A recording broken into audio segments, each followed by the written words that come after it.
તો વિદ્યાર્થીઓ આપણે જે સંતુલન છે તેનો અભ્યાસ કરી રહ્યા છીએ અને એની અંદર આપણે સંતુલન અચળાંક જે છે તે આગળના લેક્ચરની અંદર છે તે જોયું.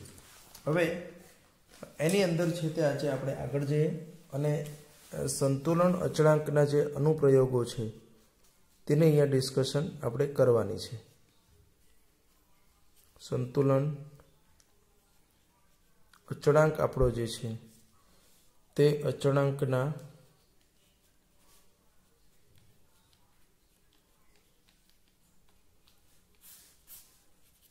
જે અનુપ્રયોગો છે તે અનુપ્રયોગો વિશે આપણે અભ્યાસ છે તે કરવાનો છે.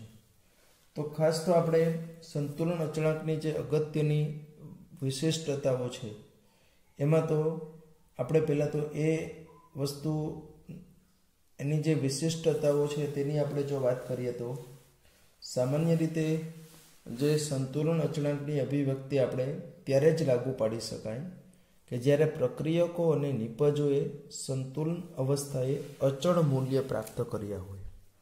બરાબર, એટલે ટૂંકમાં કેવું હોય તો ત્યારે એમની વચ્ચે છે તે સંતુલન સ્થપાઈ ગયેલું હોય. એટલે સંતુલન ક્યારે આપણે તો કે એમાં પ્રક્રિયક અને નિપજ જે છે તે અચળ મૂલ્યો છે તે પ્રાપ્ત કર્યા હોય ત્યારે જ આપણને આ એક વસ્તુ છે તે જોવા મળે છે. આ ઉપરાંત બીજી એક અગત્યની વસ્તુ છે કે સંતુલન અચળાંકનું જે મૂલ્ય છે એટલે કેસી જે છે તે પ્રક્રિયક અને નિપજની જે પ્રારંભિક સાંદ્રતા જે છે તે પ્રારંભિક સાંદ્રતાથી કેવા હોય છે તો કે સ્વતંત્ર હોય છે. આ એની બીજી વિશિષ્ટતાઓ છે. બીજી અગત્યની વસ્તુ છે તે કેસી આપણો જે છે તે કેના ઉપર તો કે તાપમાન પર કેવો હોય છે તો કે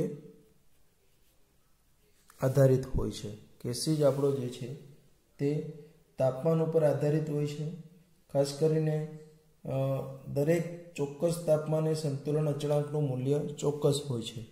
તાપમાન જો બદલાય તો એમના મૂલ્યની અંદર પણ આપણને ફેરફાર થાય છે.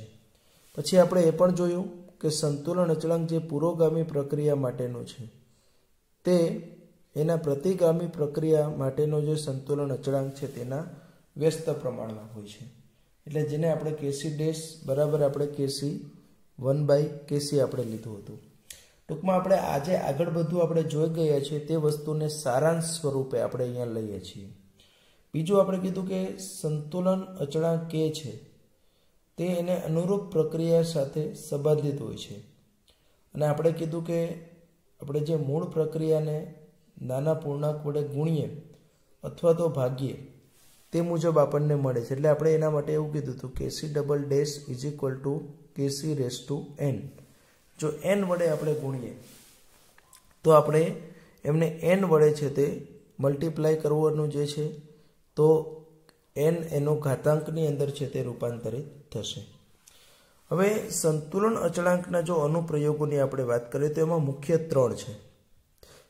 પહેલું છે તે એક્સટેન્ટ ઓફ રિએક્શન એટલે કે પ્રક્રિયાનું પ્રમાણ છે એટલે કે તેની માત્રાના આધાર ઉપર છે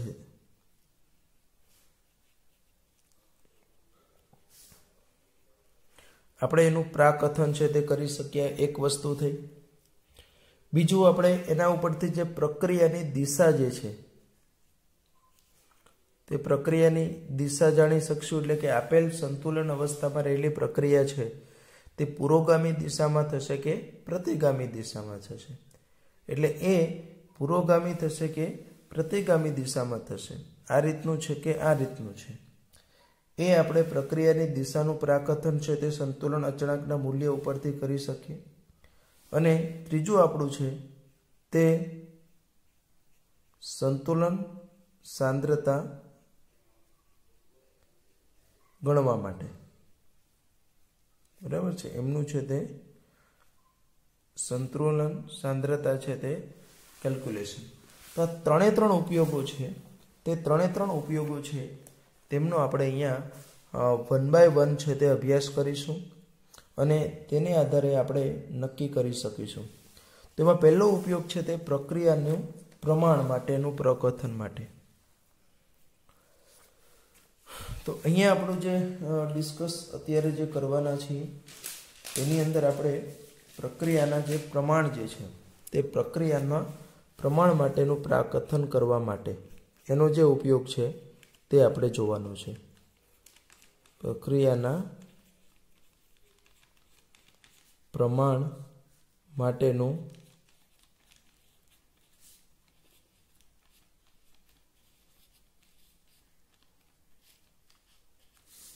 પ્રકથન જે છે તે આપણે અહીંયા કરવાનું છે.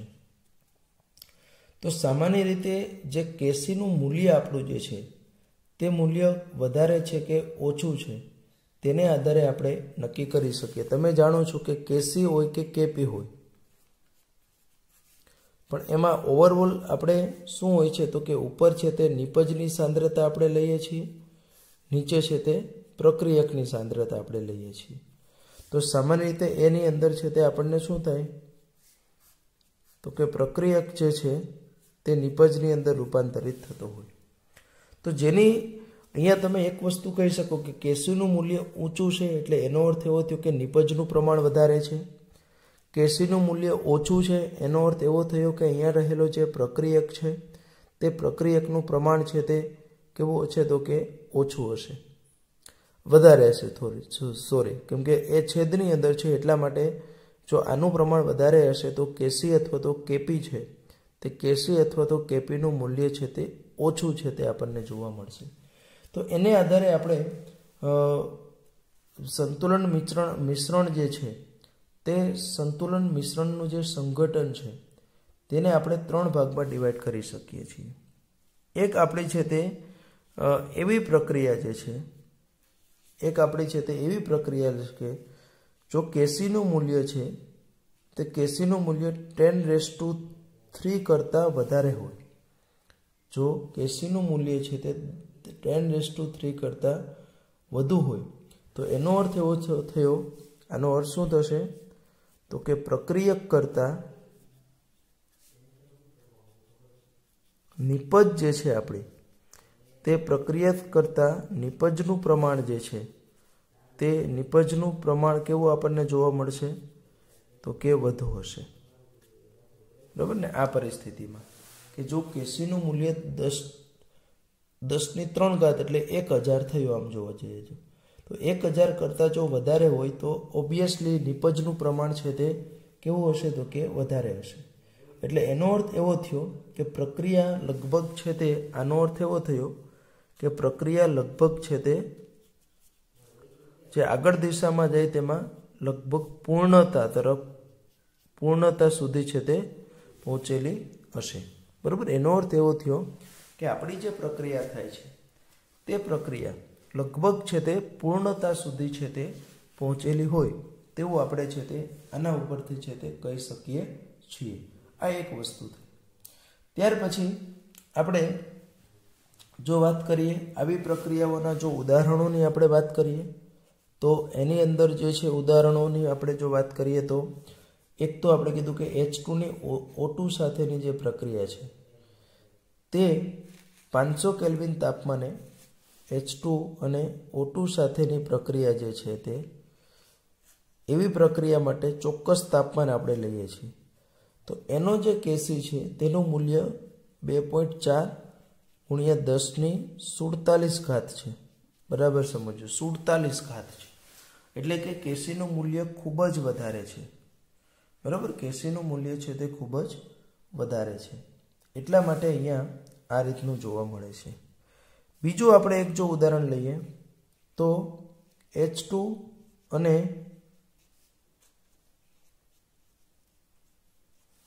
Cl2 વચ્ચેની જે પ્રક્રિયા છે એમાંથી જે HCl નું નિર્માણ થાય છે 2 મોલ થશે.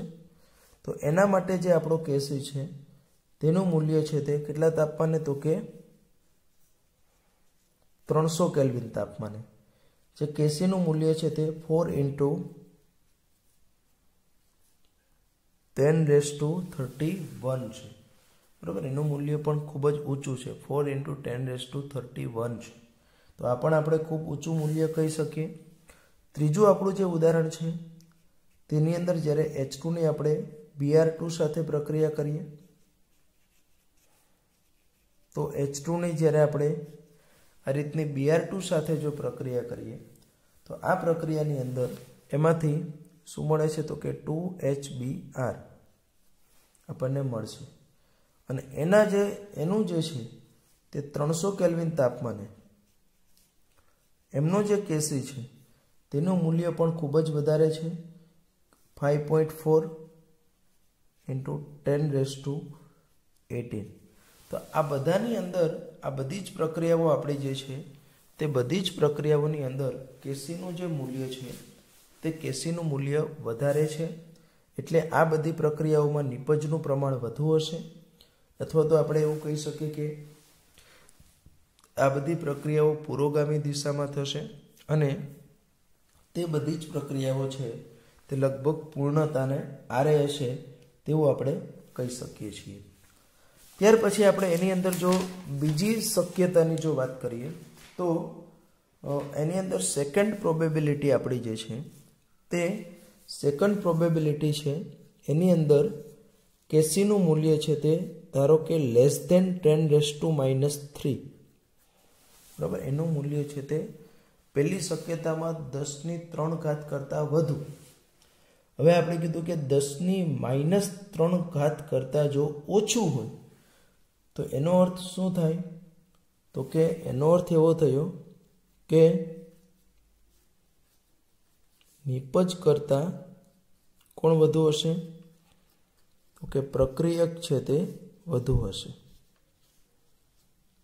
નિપજ કરતાં જે પ્રક્રિયક આપણો જે છે તેનું પ્રમાણ જે છે તે કેવું હશે તો કે વધારે હશે. અને આવું થાય એટલે એનો અર્થ એવો થયો કે આવા સંજોગોમાં પ્રક્રિયા છે તે આપણે નહિવત થઈ હશે, અથવા તો આપણે એવું કહી શકીએ કે પ્રક્રિયા છે તે ભાગ્યે જ છે તે આગળ વધે છે, બરાબર છે. આજે પ્રક્રિયા આપણી છે તે એવું કહી શકીએ કે ભાગ્યે જ છે તે આગળ વધતી હોય છે. આવી પ્રક્રિયાઓના આપણે જો ઉદાહરણની વાત કરીએ તો એની અંદર એક તો H2Oનું જે આપણું વિઘટન થાય છે, H2O અને O2, આના કરતાં જે રિવર્સ પ્રક્રિયા હતી તે જો થતી હોય તો એના ઓબ્વિયસલી અહીંયા છે તે આપણું 500 કેલ્વિન તાપમાને આનો જે Kcનું મૂલ્ય છે તે કેટલું છે તો કે 4.1 × 10⁻48, બરાબર. આપણું એનું છે તે કેટલું હશે તો કે 4.1 × 10⁻48 જેટલું, એટલે ખૂબ જ ઓછું છે. એવી જ રીતની N2 અને O2 વચ્ચેની જે પ્રક્રિયા છે તો N2 અને O2 વચ્ચેની પ્રક્રિયાથી જે આપણું NO બને છે તો એની અંદર આપણે જોવા જઈએ તો એનું 298 કેલ્વિન તાપમાને એમનો જે Kc છે તે કેટલો હશે તો કે 4.8 × 10⁻31 હશે, બરાબર. એમનો જે Kcનું મૂલ્ય છે તે 4.8 × 10⁻31 જોવા મળે છે. તો આ મૂલ્ય પણ ખૂબ જ ઓછું છે. તો આમાં બધા કિસ્સાઓની અંદર શું થયું હશે તો કે નિપજ કરતાં પ્રક્રિયક જે છે આપણો તે પ્રક્રિયકનું પ્રમાણ છે તે વધારે હશે. ત્યાર પછી આપણે એક ત્રીજી કેટેગરી આવે છે. એમનો જો અહીંયા આપણે અભ્યાસ કરીએ એ જે થર્ડ કેટેગરી છે એમને જો આપણે અહીંયા દર્શાવીએ તો એની અંદર એ કેટેગરી એવી છે કે જેમાં Kc જે છે તે Kcનું મૂલ્ય સામાન્ય રીતે કેટલું હોય તો કે 10⁻32 કેટલું હોય તો કે 10⁻3 જેટલું હોય છે, બરાબર. આ ગાળાની અંદર આપણને જોવા મળે. એક આ ગાળો છે કે જેમાં ત્રીજું એક પ્રોબેબિલિટી, ફર્સ્ટ પ્રોબેબિલિટી 10⁻³ કરતાં વધુ છે, બીજી પ્રોબેબિલિટીમાં 10⁻³ કરતાં ઓછું છે, અને થર્ડ પ્રોબેબિલિટીમાં કેસીનું મૂલ્ય છે તે 10⁻³ થી 10⁻³ વચ્ચે આપણને જોવા મળે છે, બરાબર ને, બિટવીન ધીસ ટુ.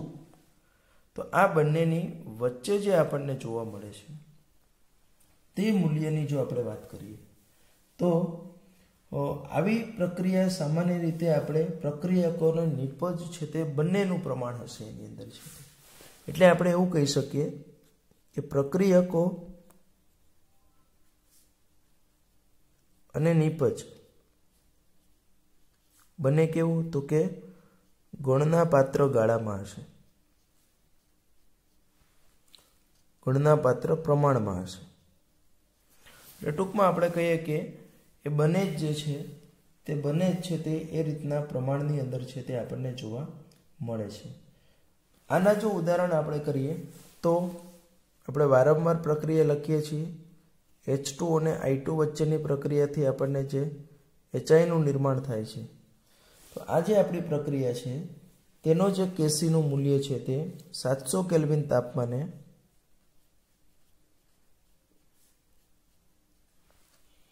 એનું મૂલ્ય છે તે 57.0 છે, બરાબર. એનું મૂલ્ય છે તે કેટલું છે, તો કે 57.0 છે. એટલે એ મૂલ્ય એકદમ મોડરેટ મૂલ્ય કહેવાય, ખૂબ જ વધારે પણ નથી, ખૂબ જ ઓછું પણ નથી.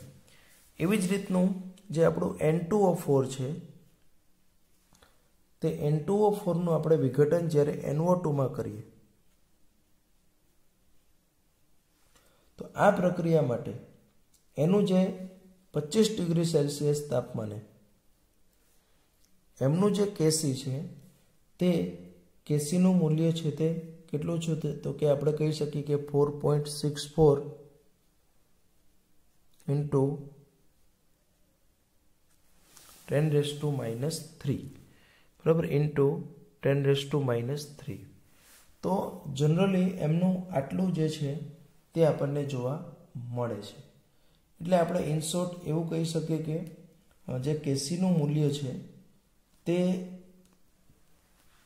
ને આધારે આપણે કીધું ને કે એક્સટેન્ટ ઓફ રિએક્શન, એટલે કે પ્રક્રિયાનું જે પ્રમાણ જે છે તે આપણે કેસીના મૂલ્યને આધારે જે છે તે આપણે નક્કી કરી શકીએ છીએ. જો કેસીનું મૂલ્ય આપણે 3 ભાગની અંદર ડિવાઈડ કર્યું કે ખૂબ જ ઓછું હોય, એનો અર્થ એવો થયો કે પ્રક્રિયા આપણી ભાગ્યે જ આગળ વધે છે. જો સંતુલને આપણે કહીએ કે એનું મૂલ્ય વચ્ચેના રેન્જમાં હોય, ત્રીજો ગાળો આપણે કીધું, તો પ્રક્રિયક અને નિપજ બંને હાજર હશે. અને જો એનું ખૂબ જ વધારે હોય તો એવા સંજોગોમાં આપણે એવું કીધું કે પ્રક્રિયા લગભગ છે તે પૂર્ણતા તરફ હશે, અને એની અંદર નિપજ જે આપણી છે તે નિપજ છે તેનું પ્રમાણ ખૂબ જ વધારે હશે. તો આ રીતનું આપણે 3 કિસ્સાઓ જે જોયા તે 3 કિસ્સાઓની અંદર આપણે શું કરી શકીએ, તો કે જે સંતુલન અચળાંકનું પહેલું જે ઉપયોગ આપણે કહી શકીએ તે આપણો હતો પ્રક્રિયાના પ્રમાણ જાણવા માટેનો. ત્યાર પછીનો બીજો આપણે હવેનો જે ઉપયોગ આપણે જોવાનો છે તે એટલે કે પ્રક્રિયાની દિશાનું પ્રાકથન.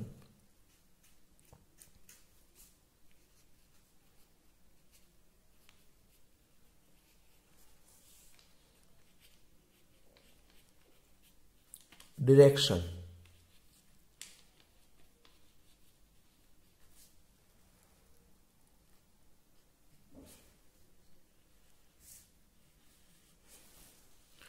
એટલે કે કોઈ પ્રક્રિયા આપણી સંતુલન સ્થિતિમાં છે, તો આવી સંતુલિત સ્થિતિમાં કોઈ પ્રક્રિયા આપણી જે છે તે પ્રક્રિયા કઈ દિશામાં આગળ વધી શકે છે એમનું જો આપણે પ્રાકથન કરવું હોય તો એમના માટે આપણે આ આપણું જે છે તે અહીંયા આપણે જોવાનું છે.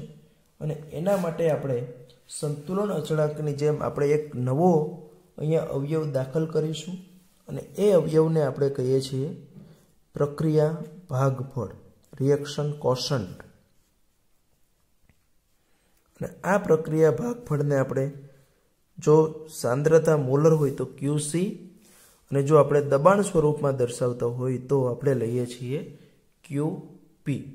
તો આ QC અને QP આપણું જે છે તે QC અને QP ઉપરથી આપણો આ જે પ્રક્રિયા ભાગફળ છે તે પ્રક્રિયા ભાગફળ, હવે એ પ્રક્રિયા ભાગફળ શું છે તે આપણે સમજીએ. મોલર સાંદ્રતા હોય તો QC અને આપણે આંશિક દબાણ. સામાન્ય રીતે જો આપણી વાયુમય પ્રક્રિયકો હોય તો એવા સંજોગોમાં આપણે એમનો સાંદ્રતાને બદલે શું લઈએ છીએ તો કે એમનું આંશિક દબાણ લઈએ છીએ. અને એ આંશિક દબાણ જે છે તે આંશિક દબાણ દર્શાવવા માટે આપણે બીજું કીધું તે મુજબ પ્રક્રિયા ભાગફળ જે છે તેની અંદર આપણે લઈએ છીએ QP. હવે QP એકચ્યુઅલી શું છે તે આપણે સમજવાનો પ્રયત્ન અહીંયા કરીએ. તો QP કે QC, ધારો કે કોઈ એક હું અહીંયા પ્રક્રિયા દર્શાવું છું કે અહીંયા A mall of A plus B mall of B gives C mall of C plus D mall of D. આ એક પ્રક્રિયા છે. હવે આનો હું QC ઇઝ ઇક્વલ ટુ આવું લખીશ, C raise to C into D raise to D divided by A raised to A into B raised to B. બરાબર, આ આપણું જે છે તે એક પ્રક્રિયા સમીકરણ લખ્યું છે.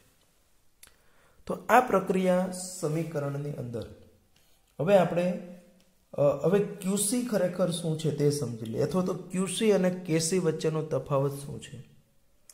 તો આપણે એવું કીધું કે આ પ્રક્રિયા છે તે પ્રતિવર્તી છે, એટલે A અને B માંથી પ્રક્રિયકોમાંથી આપણને C અને D નિપજ મળે છે.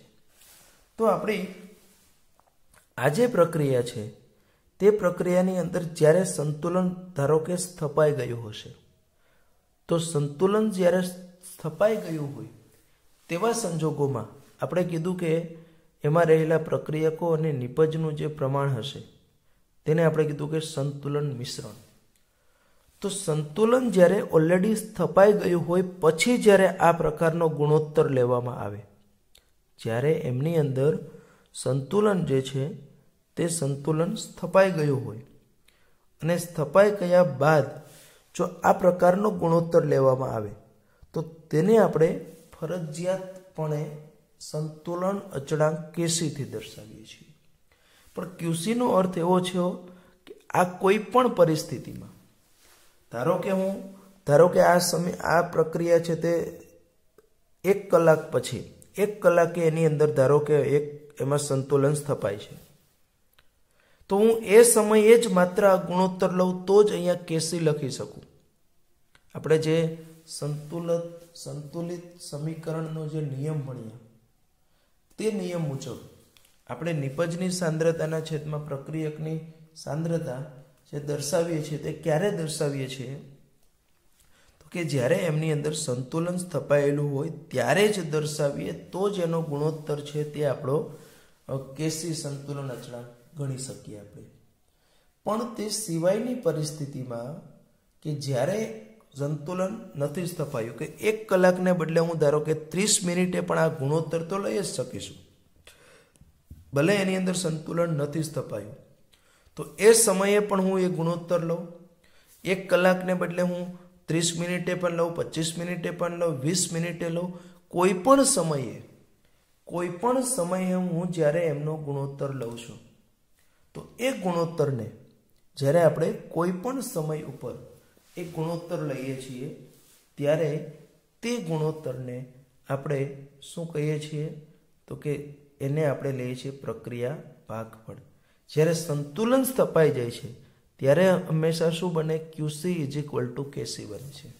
એટલે આ ખાસ QC અને KC નો તફાવત આપણે માત્ર આટલો જ છે. ફરીથી પાછું હું કહી દઉં છું કે જ્યારે સંતુલન સ્થપાયેલું હોય અને ત્યારે આ પ્રકારનો આપણે ગુણોત્તર લઈએ તો તેનું મૂલ્ય આપણને કેસી આપે છે.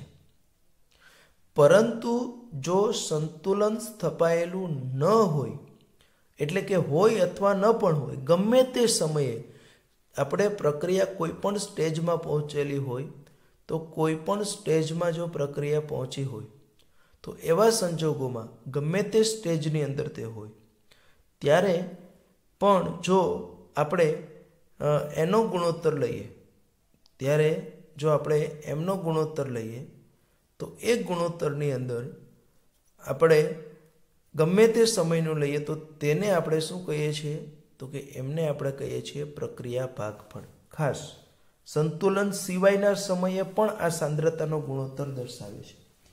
હવે અહીંયા તો નિપજ છે, એટલે નિપજની સાંદ્રતા જેટલી વધારે હશે એટલું ક્યુસીનું મૂલ્ય આપણું છે તે કેવું હશે, તો કે ઓબ્વિયસલી વધારે હશે. તો આ મુજબ આપણે અહીંયા 3 કન્ડિશન એપ્લાય કરીએ છીએ. પહેલી કન્ડિશનમાં આપણે એવું કહી શકીએ, જો ક્યુસીનું મૂલ્ય છે તે કેસી કરતાં વધારે હશે. બરાબર છે. જો એટલે એકચ્યુઅલી એનો અર્થ શું થયો, તો કે ક્યુસીનું મૂલ્ય વધારે છે એટલે એનો અર્થ એવો છે તે નિપજનું પ્રમાણ વધારે છે. એટલે હવે ક્યુસી આપણો હંમેશા એમ શું હોય સંતુલિત સમીકરણ માટેનો, તો કે એમાં ક્યુસી ઇઝ ઇક્વલ ટુ કેસી થવું જોઈએ. જો ક્યુસી ઇઝ ઇક્વલ ટુ કેસી થાય તો આપણે માત્ર તો જ આપણે કહી શકીએ કે એ પ્રક્રિયા છે તે સંતુલનમાં છે. તો એવું કરવા માટે અહીંયા ક્યુસીનું મૂલ્ય વધારે છે, એટલે એનો અર્થ એવો થયો કે નિપજની સાંદ્રતા વધુ છે, પ્રક્રિયકની ઓછી છે. તો એના માટે આ પ્રક્રિયા કઈ દિશામાં આપણે, તો કે પ્રતિવર્તી દિશામાં જો થતી હોય તો અને માત્ર તો જ ક્યુસી ઇઝ ઇક્વલ ટુ કેસી થાય. તો આવા સંજોગોમાં આપણે એવું કહી શકીએ કે અહીંયા પ્રક્રિયા છે તે પ્રક્રિયકની દિશામાં આગળ વધે છે. અહીંયા આપણી જે પ્રક્રિયા છે તે પ્રક્રિયા કેની, તો કે પ્રક્રિયકની દિશામાં. અને પ્રક્રિયકની દિશા એટલે કઈ, તો કે પ્રતિગામી.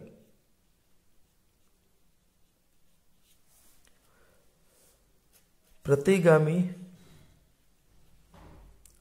દિશામાં શું થાય છે, તો કે આગળ વધે છે.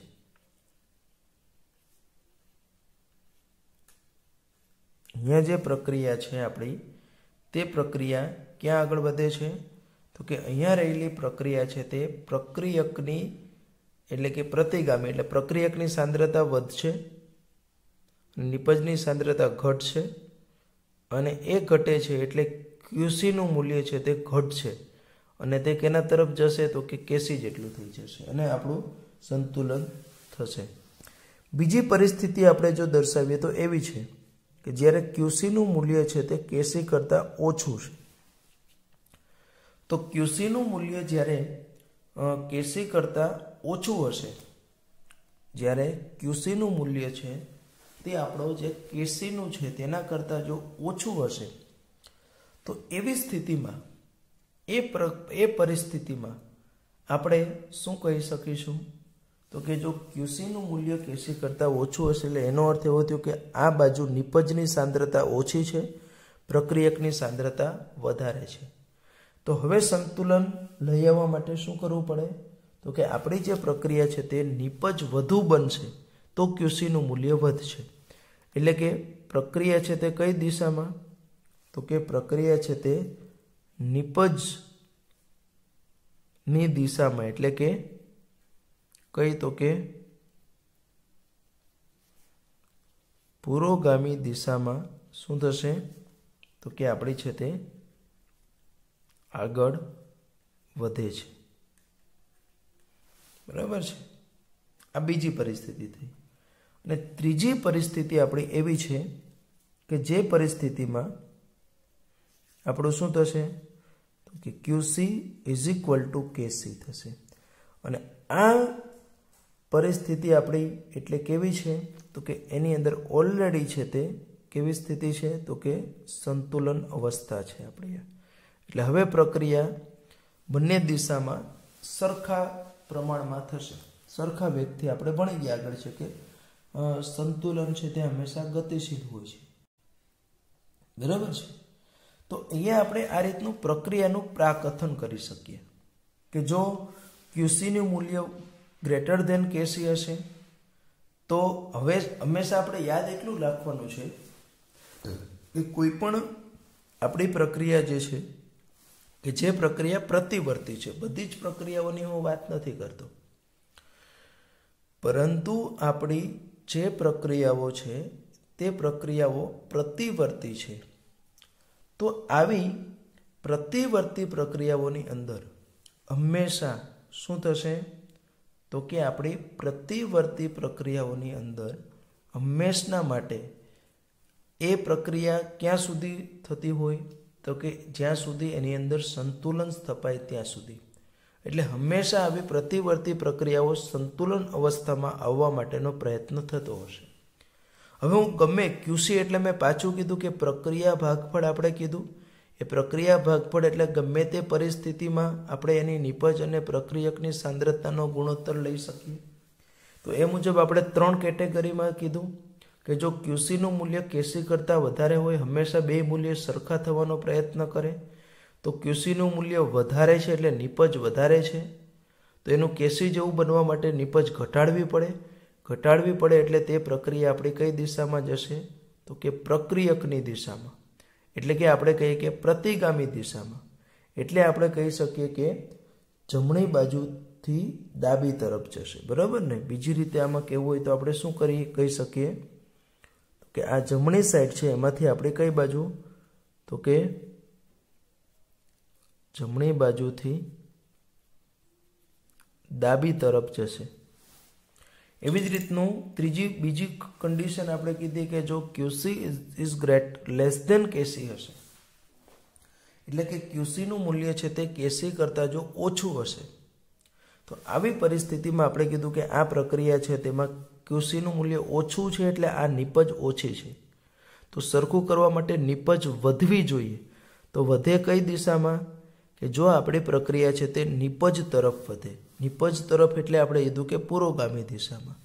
એટલે આપણે કહી શકીએ કે ડાબી બાજુથી જમણી બાજુ તરફ. અહીંયા આપણે કહેવું હોય તો કઈ બાજુ વધે છે તો કે ડાબી બાજુથી જમણી તરફ છે તે આગળ વધશે. અને ક્યુસી ઇઝ ઇક્વલ ટુ કેસી થઈ ગયું એટલે આપણે કીધું કે સંતુલન અવસ્થા થશે. અને આ પરિસ્થિતિમાં આપણી જે પ્રક્રિયા જે છે તે પ્રક્રિયા થવાની નથી, બરાબર. આ સ્થિતિમાં આપણી જે પ્રક્રિયા છે તે પ્રક્રિયા થશે નહીં. તો ઇન શોર્ટ આ રીતનું આપણે દરેક માટે જે છે તે શોધી શકીએ છીએ. એટલે આપણે પહેલાં જ કીધું કે પ્રક્રિયા આપણી જે છે તે પ્રક્રિયાનું પ્રાકથન જે છે એની દિશાનું પહેલું આપણે કીધું કે પ્રક્રિયા કઈ દિશામાં કેટલી આગળ વધીએ છીએ એનું પ્રમાણ કેસીનું મૂલ્યને આધારે નક્કી થાય છે. તેમ બીજું આપણે કે ઓલરેડી જે શરૂ છે પ્રક્રિયા, તે શરૂ રહેલી પ્રક્રિયા હવે પછી કોઈ પણ સમયે જ્યારે એનું આપણે ઇન્વેસ્ટિગેશન કરીએ અને એ ઇન્વેસ્ટિગેશન ઉપરથી જો આપણે ક્યુસીનું માપન કરીએ તો એ ક્યુસીના માપન ઉપરથી આપણે એમાં નક્કી કરી શકીશું કે હવે એ જે તે પ્રક્રિયા છે આપણી તે જે તે પ્રક્રિયા છે તે કઈ દિશામાં છે તે આગળ જશે. તો એની દિશા નક્કી કરી શકીએ. એક ઉદાહરણ દ્વારા આપણે આ વસ્તુને સમજવાનો પ્રયત્ન કરીએ. દાખલો આપણે કરીએ અને એના ઉપરથી આપણને આ વસ્તુનો છે તે થોડો ખ્યાલ આવી જશે કે કઈ રીતનું આ પ્રેક્ટિકલી આપણે થતું હોય છે. આ થિયોરેટિકલી આપણે એમનો છે તે અભ્યાસ કરીએ. હવે હું તમને એમનો છે તે પ્રેક્ટિકલી છે તે આપણે અભ્યાસ કરી અને સમજવાનો પ્રયત્ન છે તે અહીંયા કરીએ. તો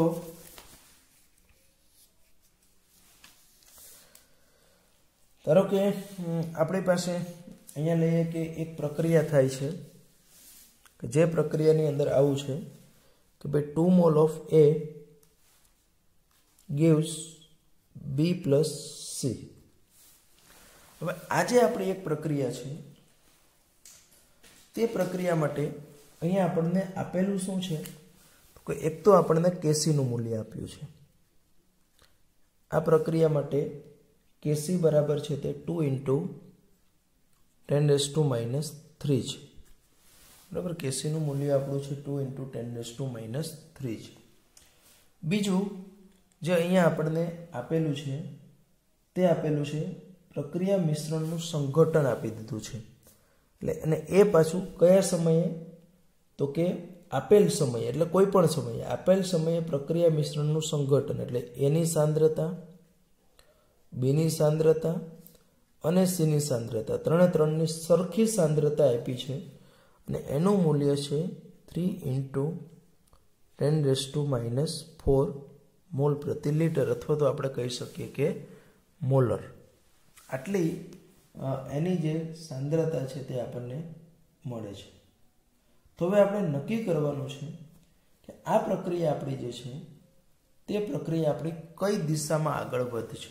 આ કોઈ એક, આ આપણી સંતુલનમાં હજી આપણે સ્થપાયેલું નથી તેવું આપણે કહી શકીએ કે આ પ્રક્રિયાની અંદર હજુ આપણું સંતુલન સ્થપાયું નથી, અને આ એનો સંતુલન અચળાંક આપણને આપ્યો છે. અને આ સંતુલન સમયની સાંદ્રતા નથી, પણ આપણી કોઈ એક સમયની સાંદ્રતા છે. તો આવી હવે કોઈ એક સમયની સાંદ્રતાને આપણે ધ્યાનમાં લઈએ અને એના ઉપરથી જો આપણે એનો પહેલાં તો આપણે શું કરીશું, તો કે QC છે તે આપણે ફાઇન્ડ આઉટ કરીશું. તો અહીંયા હું કહી શકીશ કે આમનો QC = નિપજ આપણે B ઇન્ટુ શું થશે, તો કે C / A⁻². બરાબર, એમનું થશે A⁻². હવે આપણે જો આના મૂલ્ય મૂકીએ તો બીનું મૂલ્ય આપણને બધાનું સરખું છે, એટલે 3 × 10⁻⁴ થશે. સીનું મૂલ્ય પણ 3 × 10⁻⁴ જ થશે. એનું મૂલ્ય છે તેમાં સ્ક્વેર છે, એટલે 3 × 10⁻⁴ થશે. હવે જો આની વાત કરીએ તો અહીંયા એક સેમ જ છે, એટલે આ કેન્સલ થશે. બીજા આની જોડે છે તે આ કેન્સલ થશે, એટલે અહીંયા છે તે બધું કેન્સલ થઈ ગયું. એટલે હવે બાકી શું રહ્યું, તો કે અહીંયા બાકી રહી જાય છે માત્ર ને માત્ર એનું મૂલ્ય છે તે 1 વધશે. બરાબર, એટલે અહીંયા QCનું મૂલ્ય છે તે આપણને કેટલું મળ્યું, 1. હવે આપણે QC અને KCને કમ્પેર કરીએ તો તમે જોઈ શકો કે ભાઈ QCનું મૂલ્ય KCનું 2 × 10⁻³ છે. એટલે અહીંયા એવું થયું કે QC > KC થયો. અને જો આપણે આગળ ભણ્યા તે મુજબ જો QC > KC થશે તો આ પ્રક્રિયા આપણે QCનું મૂલ્ય વધારે હોય, આ પ્રક્રિયા આપણે કઈ બાજુ જશે, તો કે એ પ્રક્રિયક તરફ આપણી થશે. એટલે કે અહીંયા પ્રક્રિયક તરફ, અથવા તો આપણે કીધું કે જમણી બાજુથી કયા બાજુ જશે, તો કે ડાબી તરફ જશે. અથવા તો આપણે એની અંદર કીધું તે મુજબ શું થશે, તો કે એ છે તે આપણી પ્રતિગામી દિશામાં જે પ્રક્રિયા આપણી જે છે તે આપણી પ્રક્રિયા આગળ વધે છે.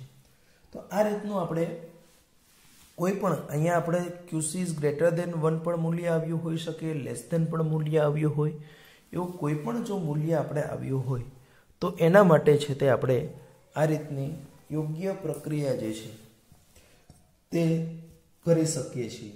અને એ મુજબ જે છે તે આપણે શું કરી શકીએ, તો કે એમનું છે તે યોગ્ય ઉદાહરણ દ્વારા જે છે તે ફાઇન્ડ આઉટ કરી શકીએ છીએ.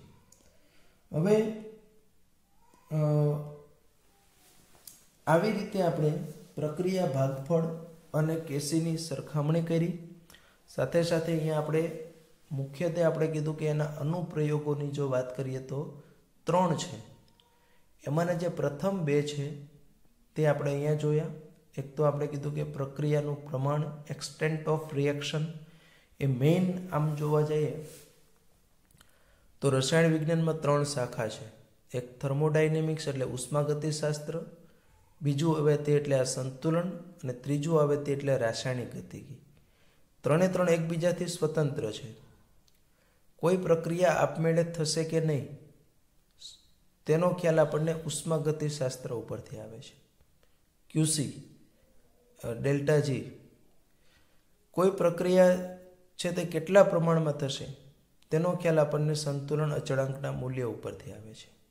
અને ત્રીજું રાસાયણિક ગતિકી, એટલે કોઈ પ્રક્રિયા કેટલી ઝડપથી થશે, કેટલા સમયમાં પૂર્ણ થશે એનો અભ્યાસ આપણે જે આ શાખા છે રસાયણ વિજ્ઞાનની રાસાયણિક ગતિકી તેના ઉપરથી કરી શકીએ છીએ.